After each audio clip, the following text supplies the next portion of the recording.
il Veneto non può fermarsi, deve tornarsi a interrogarsi sul diritto dei suoi giovani a restare. Non è accettabile che ragazze e ragazzi che si laureano in atenei di eccellenza, di assoluta eccellenza, debbano emigrare per trovare un futuro. Giovanni Manendo ha deciso di partire proprio da lì, dal diritto a restare, dalla possibilità per ogni giovane di costruire qui nella propria terra una vita dignitosa, una famiglia e un progetto. Serve un nuovo modello di sviluppo che non trasformi la montagna in una vetrina o peggio ancora in un parco giochi. Non serve costruire un leone di legno per attirare il turismo, serve invece saper governare il territorio con amore e rispetto. Progettare un turismo sostenibile, rispettoso dell'ambiente, capace di generare valore senza distruggere ciò che rende unici questi luoghi. Questo bisogna fare e bisogna trovare le risorse e bisogna avere il coraggio di dire che bisogna pagare meglio gli insegnanti e i medici che lavorano in queste aree, altrimenti ci credo che non ci vorranno più andare e allora scenderanno a valle o andranno nelle città e avremo lo spopolamento della nostra pedemontana e delle nostre montagne. Allora Giovanni, inizia questa avventura. Sì.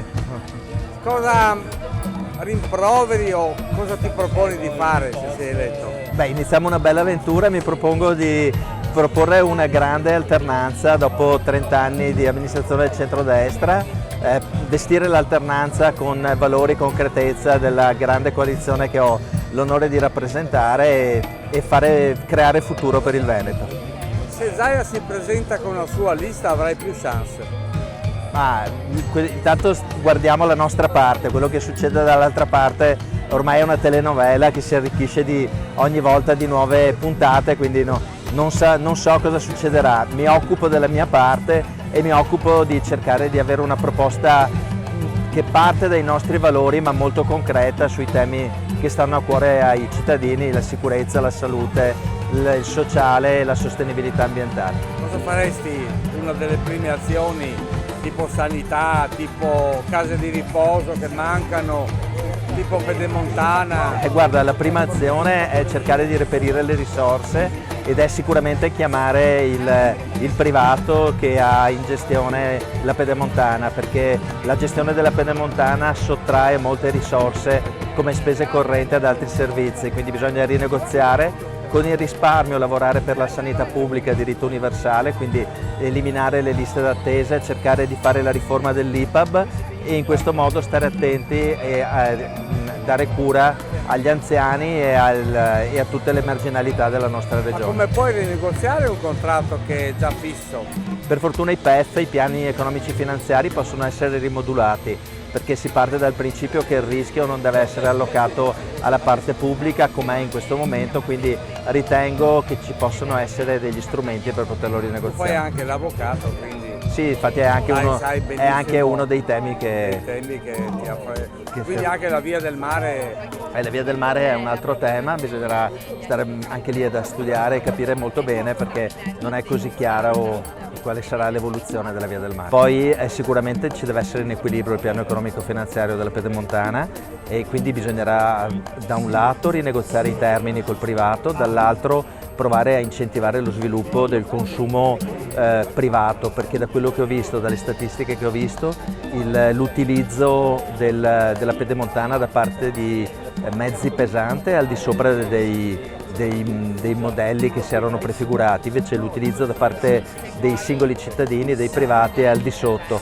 Penso che potrebbe essere virtuoso proporre dei percorsi azienda-lavoro, casa-lavoro per i dipendenti a tariffe agevolate che avranno il vantaggio di alleggerire i costi per la regione e di rendere meno pesanti i costi per i lavoratori. Allora, la sanità è un tema vero. La sanità, il Veneto ha delle eccellenze sicuramente, interventi di una difficoltà enorme che vengono svolti con perizie enorme, quindi nelle eccellenze, nei picchi, la nostra sanità è sicuramente una delle migliori d'Italia.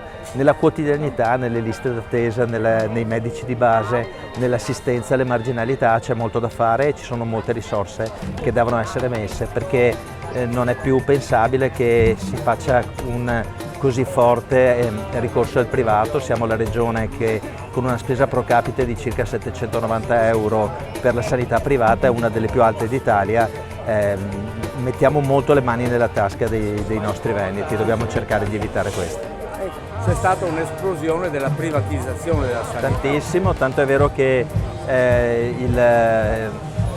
lo stesso Flavio Tosi dice senza mezzi termini andiamo verso un modello privato, cioè lui propone di andare ancora più velocemente verso un modello di sanità privata. Ecco, invece ritengo che uno dei presidi della nostra società veneta, anche grazie a Tina Anselmi che l'ha pensata, è la sanità a diritto pubblico universale. Grazie Giovanni. Grazie a te, grazie a te.